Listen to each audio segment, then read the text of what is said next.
araw sir, yung mid variant natin, yung ganito sir, hindi pa siya 7-inch LCD monitor at saka wala po siyang command or control.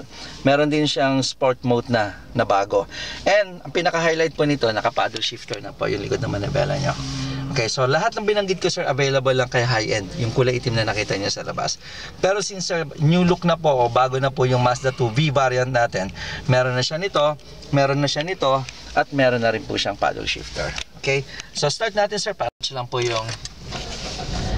Okay, so mag-i-start na siya. So may kita niyo sir yung icon ng Mazda logo. Then later on sir, lalabas yung icon niya. Yes sir, na hindi lang naisara ng demo kanina siguro.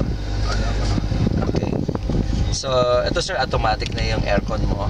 Tapos makikita mo to sir, lalabas dyan yung yung icon na kailangan mong i-operate dito. So, kung mapapansin mo sir, unlike po sa ibang brand, marami pa rin siyang i-operate dito sa dashboard.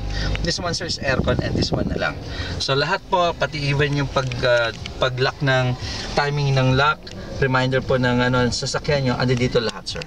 So, pag na-full stop po tayo, pwede nyo siyang touchscreen monitor. Kahit ano po yan, pwede nyo mga galawin.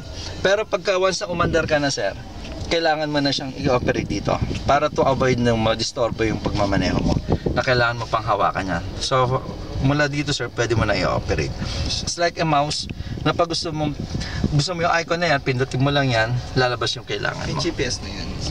Yes sir, meron na siyang navigation system, pero naka-SD card kasi. Ito sir, just in case po na kailangan ninyong ipasok lahat yung directory nyo, ito po yung receiver o microphone po. So just in case may kausap kayo sir, hindi nyo na kailangan sumigaw kasi ando dito lang sa tapat nyo yung pinaka-microphone niyo.